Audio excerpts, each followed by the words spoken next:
Good Tuesday morning, this is Rich, and it looks like a typical turnaround Tuesday in the markets. We did see everything back off here overnight.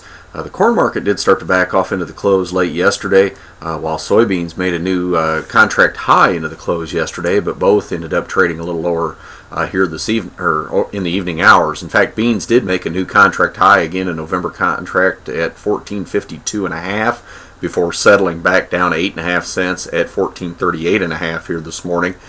December corn down 9 3/4 at 7.60 1/4, and September wheat Chicago down 9.5 at 7.47 3/4. So liquidation a little bit seen here as the RSI on all of these contracts pushed up into the 70s. Typically when that happens, the market due for a correction, and that's what we did see. The dollar trading firmer this morning, up about 1/3 of a point. We're seeing crude oil just slightly weaker at the start of the trade, and stocks expected to open slightly lower as well this morning. A couple pieces of news. We did see the crop ratings numbers yesterday, not bearish to anything. Corn good to excellent down 3 points to 54%. Soybean good to excellent rating down 2 points to 57%. The poor to very poor ratings on both did increase 2% and 1% respectively. 9% of the corn crop mature compared to 11% average. On the soybeans, 2% of the crop dropping leaves compared to 6% average, so just slightly behind normal.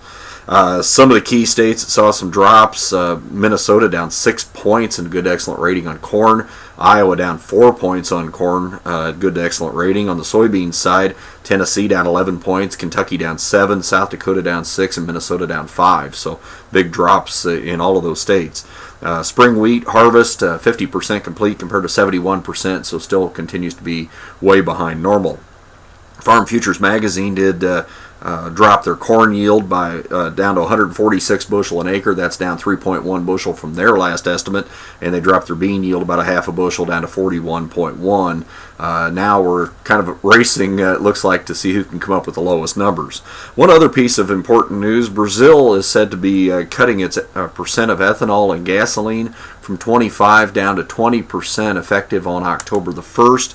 The reason for that cut is the worsening of their sugar production this year and expected next year as well. And so rather than continuing to try to import ethanol from the U.S., it looks like their government's going to make some changes, something to be thinking about down the road. Hopefully that doesn't happen here. Have a good day. We'll talk to you later on.